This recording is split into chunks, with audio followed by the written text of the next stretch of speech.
yourself internally is really not worth it. The difference is Elon's got the money to fix it probably, the rest of us haven't. So, Mary, look, let's turn to breakfasts then. Yeah. You must speak to a wide range of people. What are some of the breakfasts people tell you that they have where you feel your eyebrows raising slightly? You know, I'll be honest, the worst possible one is when they skip breakfast. You've got to have your breakfast. But if you're going to go for a high calorie intake, what that is going to do to you is make you crave that more throughout the day. So if you've got high processed food that are high in sugar and everything else, your processors of your flour and the way that the donut's cooked in oil, you're going to crave that throughout the day. So you're actually starting the day off wrong. When I do a meal plan for people, they get one special breakfast a week. Okay. Does special breakfast mean what, they get whatever they want?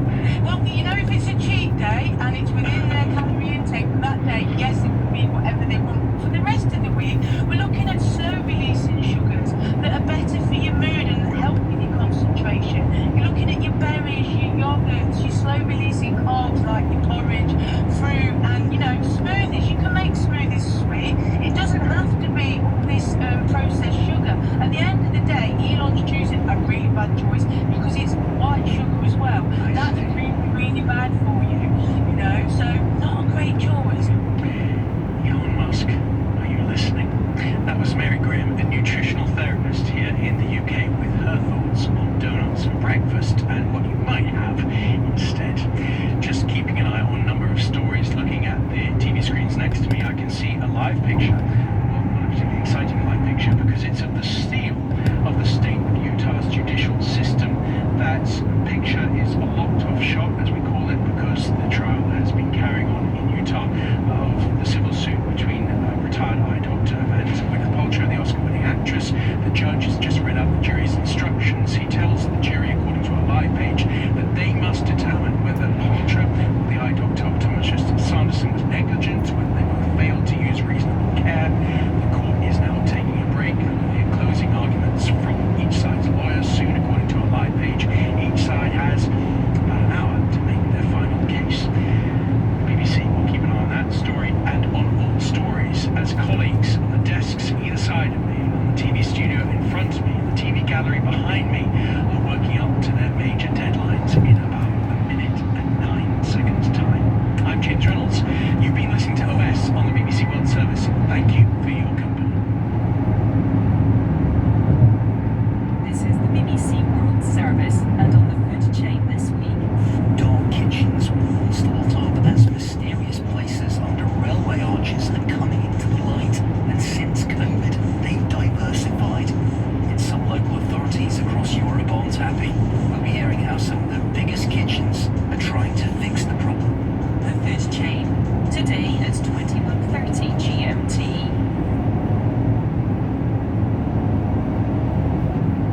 In 50 minutes, witness history. Taking you back 25 years to when the first photo was shared from a phone. The idea was to instantly share photos. What the Polaroid did in the 20th century, where we took a picture in a dinner party and you shared it. In the world of digital, you can instantly share this with lots of people. This is the BBC World Service, the world's radio station.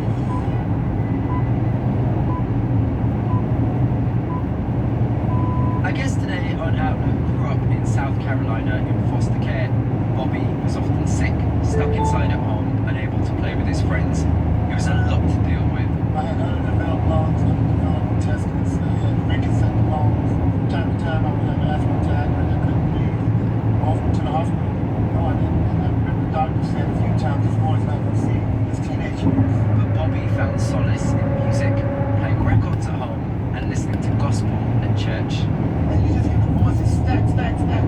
Start off with one voice. And I remember going, oh, that was the most beautiful sound I've ever heard in my life.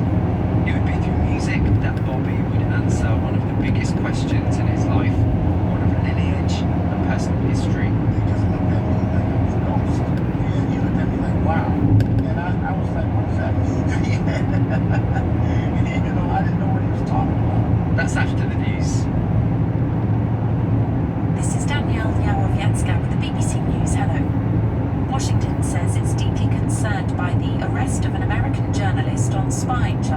in Russia. The White House said US diplomats were seeking consular access to Evan Gershkovich. Mr. Gershkovich, who works for the Wall Street Journal, was detained by Russia's domestic security service and accused of gathering classified information on the defense industry.